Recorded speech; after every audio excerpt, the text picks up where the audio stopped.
Good morning, students, and welcome back to the online learning platform of Kanodia PG Mahila Mahavidyalaya. Our topic for today is networking.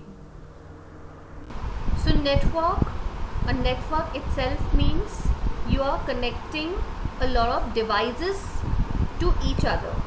A network is a set of devices which are connected by some link.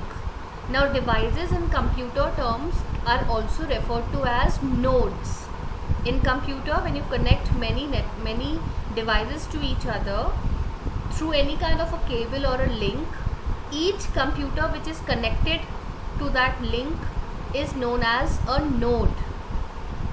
A node can be a computer, it can be a printer, it can be any other device which is capable of sending or receiving data generated by some other nodes on the same network. That means if you are connecting two or more devices to each other through a network or through a link, all those nodes which are connected through that network will be able to exchange data and information over that network.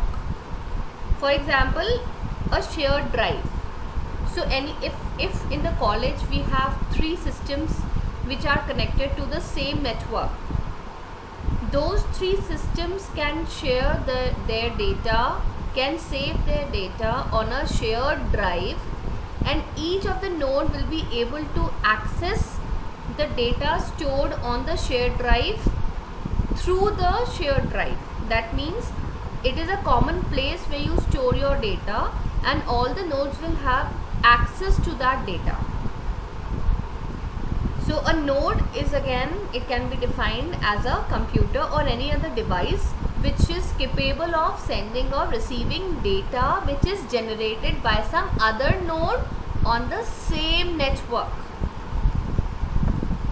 Then if we talk about the types of network, we have already discussed this in our first lecture, that there are three types of networks. The networks are divided on the basis, can be divided on the basis of the geographical location or the area of their influence. So the three main categories that we divide network into is LAN, MAN and WAN. LAN, by the name itself, says local area network. Local means it is covered within a limited area, with the area of scope of LAN cables is very small. The area it can cover is like, it can be within a room which is 10 meters, it can be within a building which is 100 meters, and it can be within a campus that is 1 kilometer radius. So LAN is basically covering a short area of geographical location. You can say geographical area covered through LAN is very small. And if we talk about MAN, MAN means metropolitan area network. That means if we see the differences here, metropolitan area network is basically covering the area of about 10 kilometers. That means it can be within a city. So LAN is within an organization, within a campus. MAN can be within a city. And WAN means wide area network. So wide area network is actually the internet that we are using on our in our daily routines. So wide means it is connecting a lot of countries. It has the capacity to connect the entire globe to each other, and hence the name wide area network. That means the area covered through this network is wide enough to cover the entire globe or the continent or the country. Now let us see the difference between LAN, WAN and MAN. If we see the parameters here, the first parameter is the ownership of network. So LAN is always privately owned by an organization, whereas WAN and MAN can be private or public.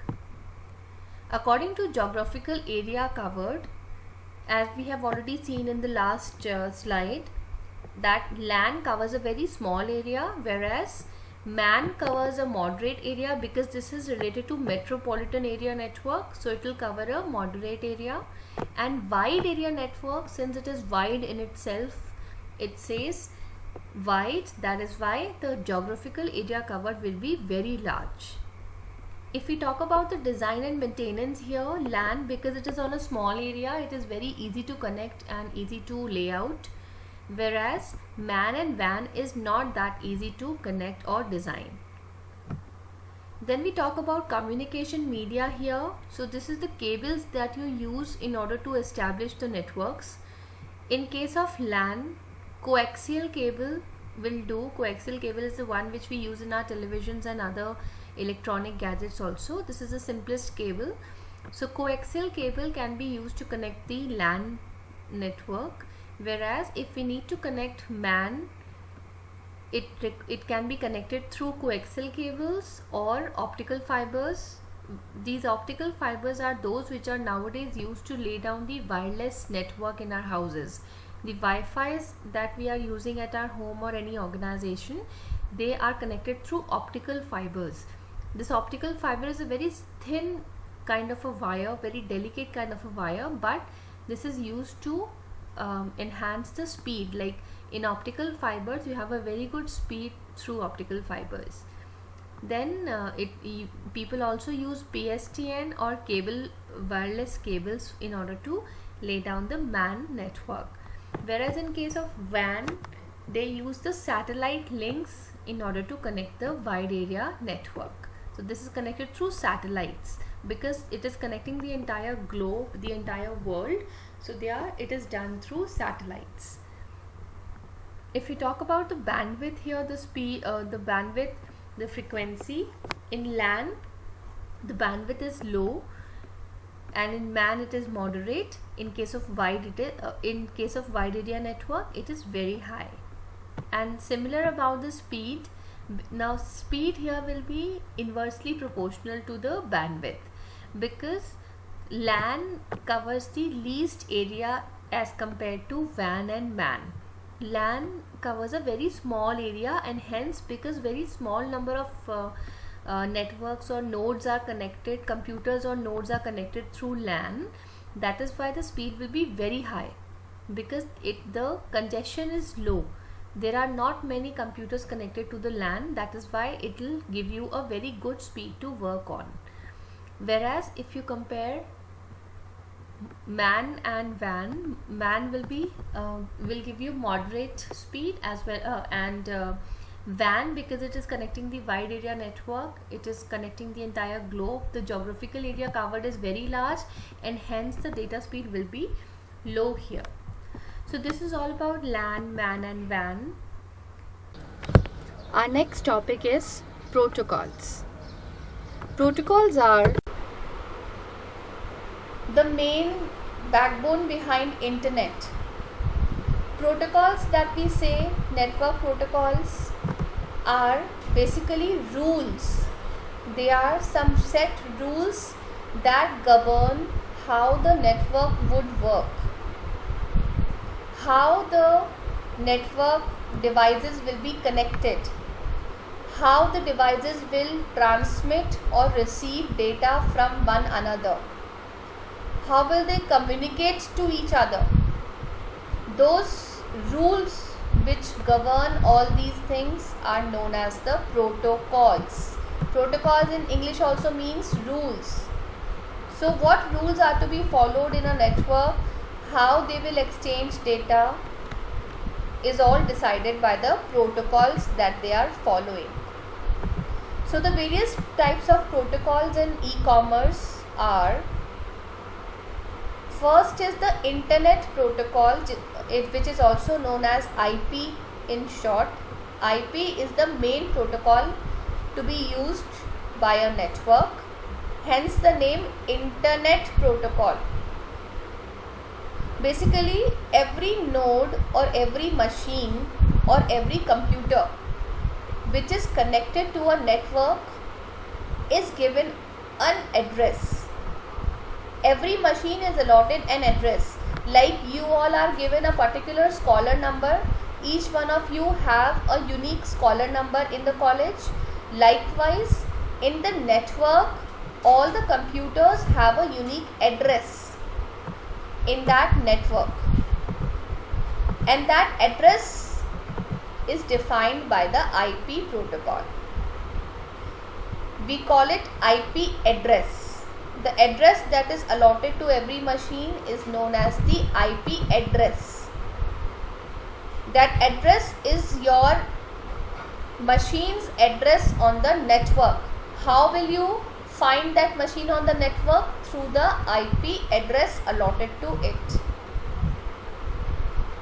And hence this is the main protocol in the internet working or the network working, which is Internet Protocol. Another important protocol in networking is the TCP protocol, which is Transmission Control Protocol. We all know that a network is connected because two or more than two devices want to communicate with each other. They want to either transmit data or receive data from one another. And this transmission that we are talking about, the devices will exchange data with each other. That exchange is possible only because of the TCP/IP protocol. TCP protocol, which is Transmission Control Protocol. In some books you will also find it as one.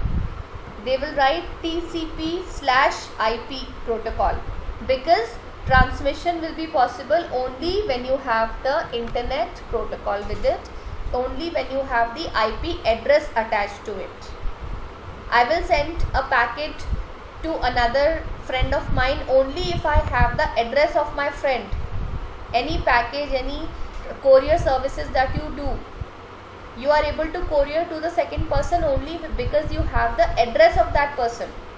So that address is defined by IP, and the transmission part is controlled by the TCP, Transmission Control Protocol. How does the TCP work? TCP provides by using IP packets. IP packets is that the data that one machine wants to transfer to another machine will be done, the transmission will be done through packets. Packets which ensures safe delivery, error detection, and also safe data transmission. So both these protocols are very important in case of network. Then we have another protocol which is FTP, which is File Transfer Protocol. The word itself says that it will help you to transfer files between two machines which are connected on the network. So basically you will find different protocols to perform different kind of work. If you have to transfer a file, there is a separate protocol which is FTP. If you have to transfer a mail, there is another protocol named as SMTP. So for every kind of work there is a rule defined, there is a protocol defined on a network. So the next protocol here is NNTP, which is Network News Transfer Protocol. This protocol allows you or the communication groups to transfer news to all those people who are connected on the network. Simple mail transfer protocol will be used for mail servicing, and simple network management protocol will be used to manage the network overall. And now comes the most important protocol, which is the HTTP protocol, that is Hypertext Transfer Protocol. If you might have observed, on every website, the name of every website, you will find this HTTP written. http:// and then the name of the website. Because HTTP is the main TCP/IP based communication protocol which is used to deliver all files and other data virtually on the World Wide Web, which is www. So any kind of surfing that you do on the net, on the internet, is done only through HTTP. Now this can be a transfer of file, image or anything, but it will always follow HTTP. So it is a client server based protocol where the browser works as the HTTP client, because the browser will send the request to the server, which is known as the web server, and the web server will then respond back to the client. This standard port HTTP servers is this is the port number. 80 is the port number for HTTP. You do not have to remember the port number. This is just for your information that I have written here. But the only thing for you to know is that what is HTTP and how does it work. So there will be a browser, web browser on the net, and there will be a web server. Browser is the system on which we are working. For example, if I surf Google on the browser, this web browser will send a request to the server to fulfill and search my web page, which is known as Google, and then web server will search the web page for me and respond back or send the web page back on the browser. This we will study in detail, what is web browser and web server, in our next class. That will be it from my side today. Thank you so much.